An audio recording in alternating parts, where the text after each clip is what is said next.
ফিলিস্তিনের অবরুদ্ধ গাজায় অব্যাহত ইসরায়েলি বিমান হামলায় আরো ৭০ জন ফিলিস্তিনি নিহত হয়েছে। নিহতদের মধ্যে নারী ও শিশু রয়েছে। হামাস বলছে, বেসামরিক নাগরিকদের উপর হামলা কমানোর দাবি করলেও বাস্তবে ইসরায়েল তার আগ্রাসন থামায়নি। বিস্তারিত ডেস্ক রিপোর্টে। রোববার এক প্রতিবেদনে এই তথ্য জানিয়েছে সংবাদ মাধ্যম টিআরটি ওয়ার্ল্ড। শনিবার এক বিবৃতিতে ফিলিস্তিনি এই প্রতিরোধ গোষ্ঠীটি জানায়, নিরস্ত্র বেসামরিক নাগরিকদের বিরুদ্ধে সামরিক অভিযান কমানোর বিষয়ে যুদ্ধাপরাধী নেতানিয়াহুর সরকারের দাবি মিথ্যা প্রমাণ করেছে এই রক্তক্ষয়ী হামলা।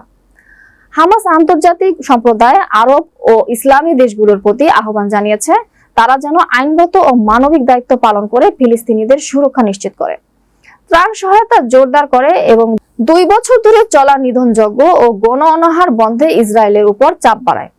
গাজার গণমাধ্যম কার্যালয়ের এক বিবৃতিতে বলা হয়েছে, ইসরায়েলি বাহিনী শনিবার ৯৩টি বিমান হামলা চালিয়েছে, যাতে ৭০ জন নিহত হন। এর মধ্যে শুধু গাজা সিটিতেই ৪৭ জনের মৃত্যু হয়েছে।